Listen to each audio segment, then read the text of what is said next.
Okay, here we go. Your last set of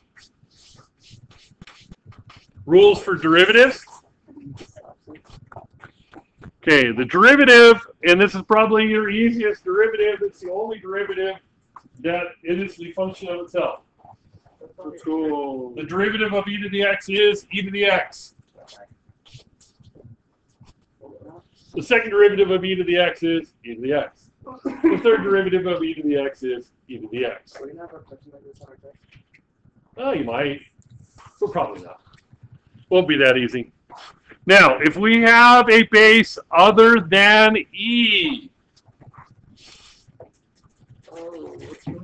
it's not that different, but there is an important part to it. So the derivative of a to the x, where a is a constant, not a variable, that's important, we'll talk about that in a little bit, is a to the x ln of a, the natural log of a. So it's that exponential repeated times the derivative of the base of your exponent, which technically we have here in the first one, because what is the natural log of e? It's 1. So technically this is that without the natural log of e part, because the natural log of e is 1. However, do be careful. Okay. Don't forget to use the chain rule when x isn't just x. If I have e to some power than just x, the chain rule applies. Okay, if I have something other than e to something other than x, the chain rule applies to that problem. So it'd be e to whatever that power is times the derivative of that power. Okay, so don't forget the chain rule. And then we get to the last set of rules that you will learn because we're not doing any other things. The derivative of the natural log of x is 1 over x. Okay, the derivative of the natural log of x is 1 over x. Bless you. Yes? So on the AP test, will we have the formula sheet, or do we have to? No, you do not have a formula sheet for the AP test. Good question. So I know on the chemistry one and on this on the stats, I'm not sure what they give you on stats. They give you some stuff on stats. They do on physics. You get a whole great big thing for physics. You do not get one for calculus. You have to have these rules memorized. Yeah, you have to have them memorized. You need to know them, not just for my test, for all. And frankly, if they gave it to you on the AP test, I would give it to you here. If they did that, if they gave it to you on the AP test, I would give them to you in my class as well. That's not the issue. You do have to have these memorized. They do not give you cheat sheets on the SAT, on the AP for calc. Good question though. Now, if the logarithm is some log other than a natural log, if it's a base of something other than e, it's 1 over x, natural log of what the base is. And the natural log of what the base is in the denominator as well. And don't forget to use the chain rule when x isn't just x. If I have the natural log of something other than just x, the natural log of some function, it's 1 over that function times the derivative of that function. Okay. Questions? Okay, let's do a couple of examples here. Okay. First one is e to the negative x over 4. And that negative x over 4 is my entire exponent. So the derivative, dy dx in this case, because I'm asking for d dx. So dy dx would be e to the negative x over 4 times the derivative of negative x over 4.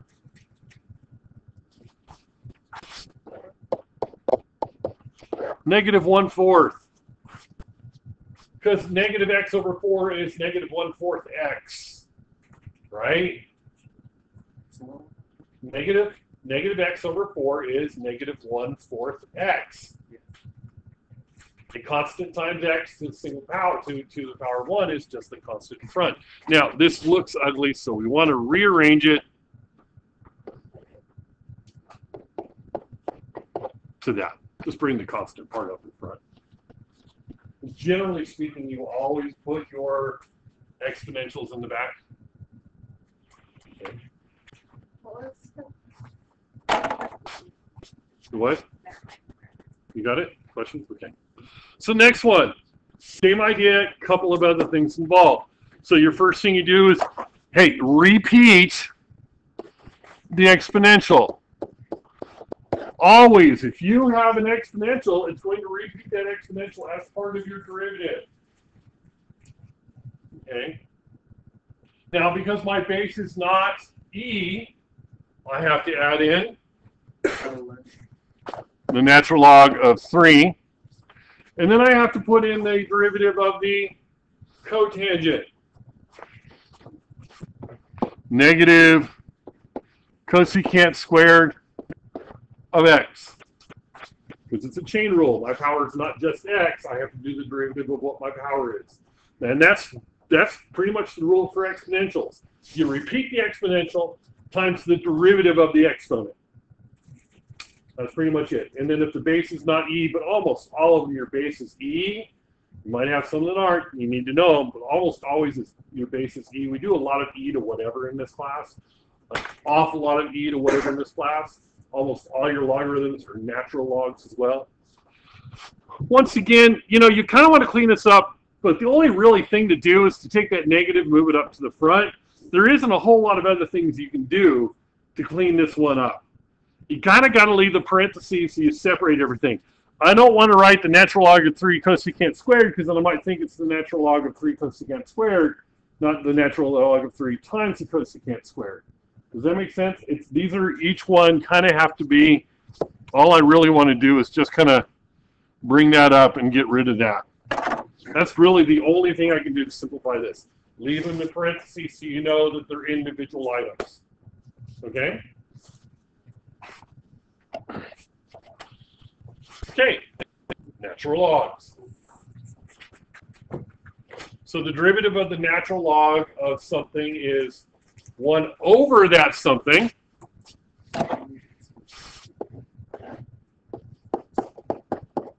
times the derivative of that something. And then you want to pretty it up. 2x over x squared plus 1. Okay. Depending upon what I'm taking the derivative of for my logarithm, I like to think of the derivative of the natural log as f prime of x over f of x, if that's the derivative of ln of f of x. The derivative of the natural log of f of x is f prime over f, depending upon what it is. When it's a simple polynomial or something like that, that makes it really easy to think of it that way. So the derivative of what I'm taking the log of over what I'm taking the log of.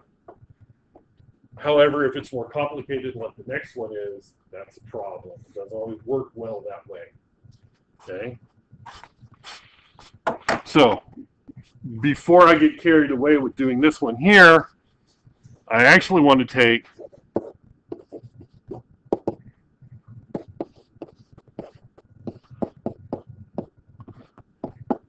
and do that. First step. Second step, to make my life really easy, rules of logarithms. The rules of logarithms are your friend with problems like this. Bring the power down out in front.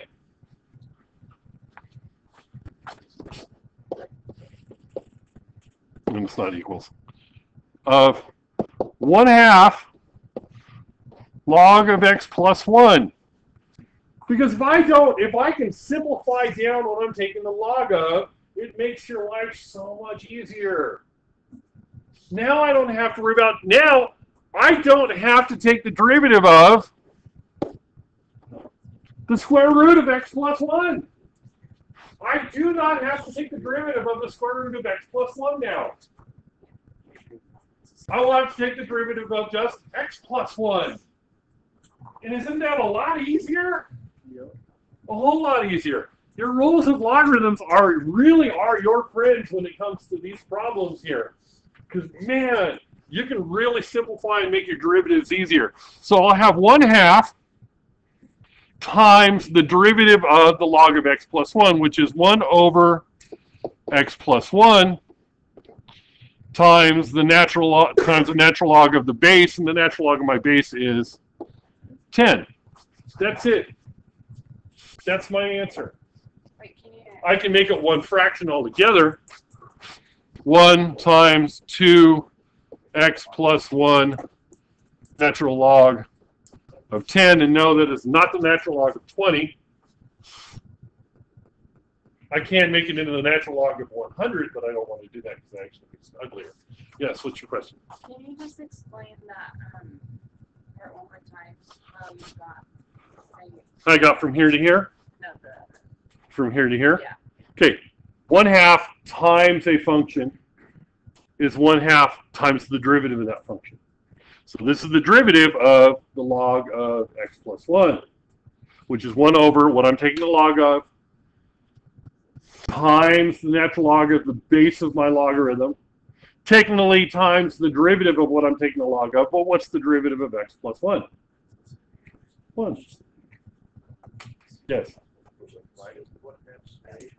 Because it's a constant, remember.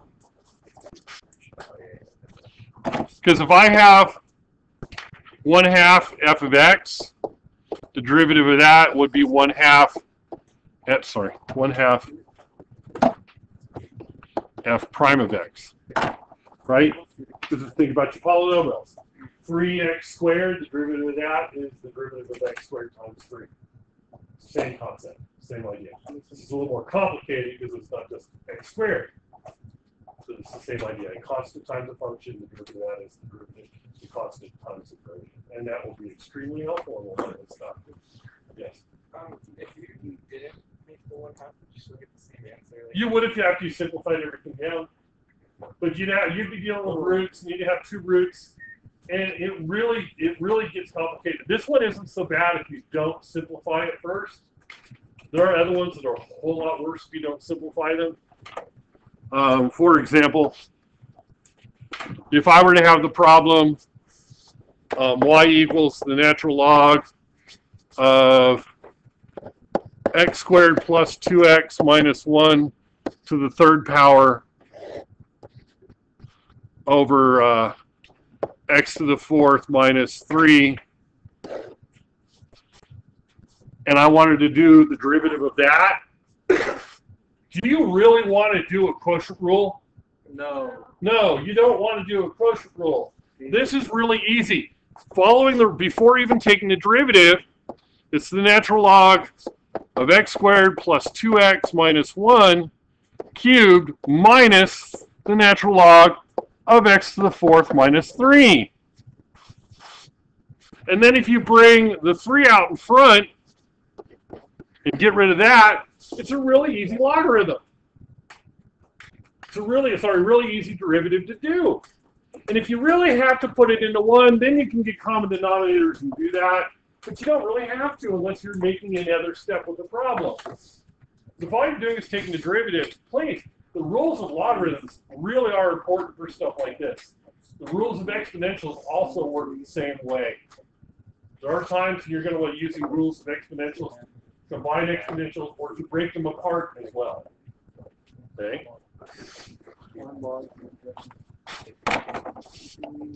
All right, here's a fun one. Woo! Yeah. Okay, what if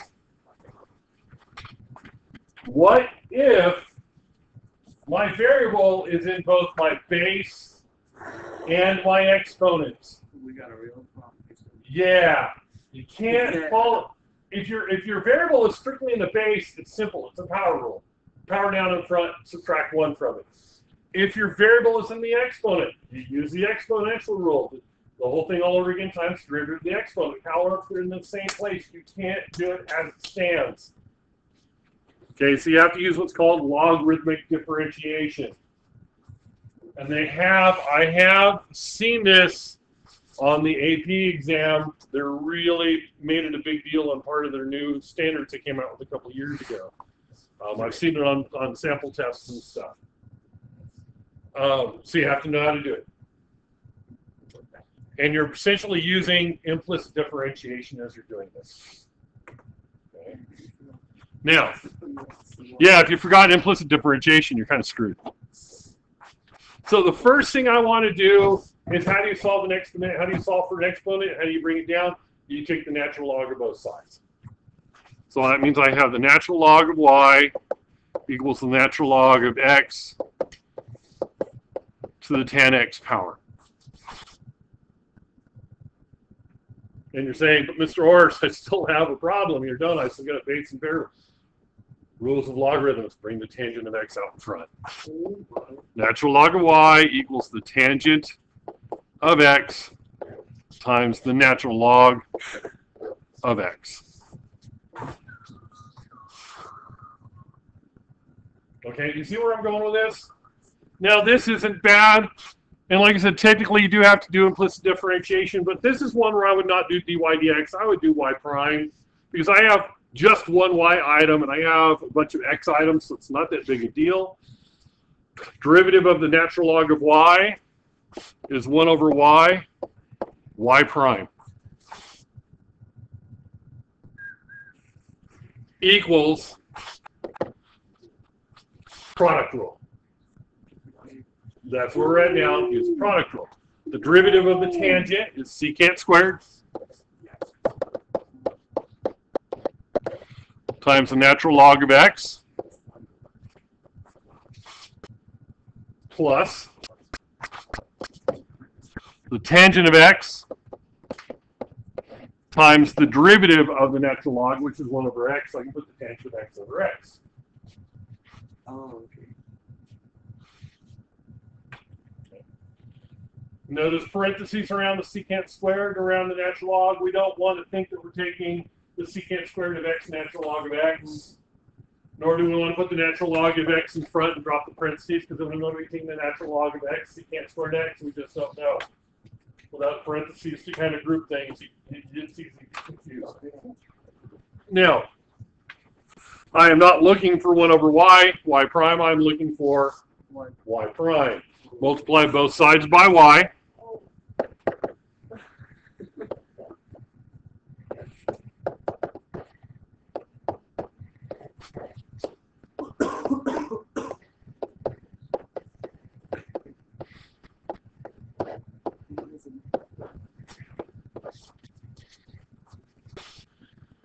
Now, the original problem we started with did not have y on both sides, but we know what y is. What's y?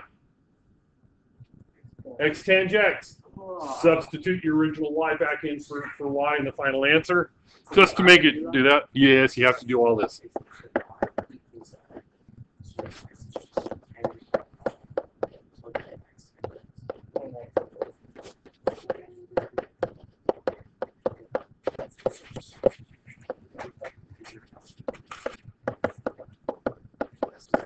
And that, ladies and gentlemen, is your answer. As ugly as it may be, As beautiful as it is. that is your answer, and there's not a whole lot you can do about it. Some of them simplify up nicely, depends upon how complicated they are to begin with. Some, like I said, some of them do. Some of them simplify up really kind of nice and clean. Most of them just get too much going on. You just need to be careful and meticulous. We only had one 100% on the last test. And that's not an uncommon thing to have happen. If I get more than 100, if I get more than one student getting 100% on the test, I am generally surprised by that in calculus, particularly in some of these earlier tests, because there are so many places to make tiny little minor errors that get it wrong. Okay? You must be meticulous while you're doing it. Okay? Now, and when you're doing an AP test, this would be a multiple choice question. This would not be a free response where you're showing the work. This would be part of a multiple choice. If they hand you a free response question like this, they would not give you a problem that hard to do on the free response. This would be a multiple choice one. And I guarantee you the multiple choice answer will be very, the wrong, couple of wrong ones will look very close to that. Okay? And then I could probably come up with a couple others that were the ones they did that were wrong because you just didn't do the rule right to begin with. You know, oh, lots of power rules, so I'll bring the power down in front, subtract 1 and all that crap. No, that doesn't work here. Oh, no, it's an exponential, so I have it all over again times the derivative of the exponent. I guarantee that would be one of them. No, that wouldn't be right either. This is the right one. And they would have a couple of the other ones that were major mistakes if you just didn't know the rule to do it. And then they would have something that was real close to this, or 2 that's close. Usually there's 4 answers per multiple choice question. Once in a while there's 5, depending on what they're asking. Usually it's just 4.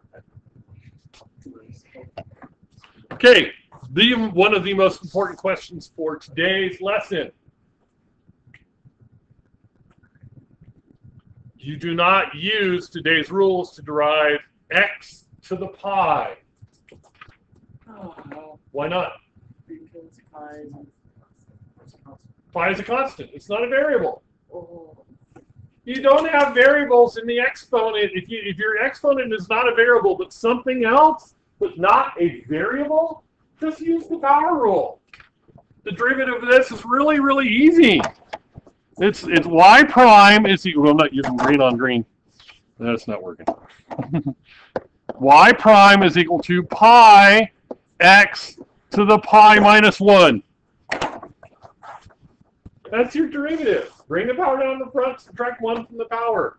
Does not matter what the power is as long as it's not a variable. It doesn't matter what the power is, the rule's the same. Any power that is a constant value, that's what you do. Bring that out front, subtract 1. Whatever it is that's there. It's when you have an exponential, when the variable's the exponent, that this doesn't work. And then you have to use one of the other rules accordingly. Okay? So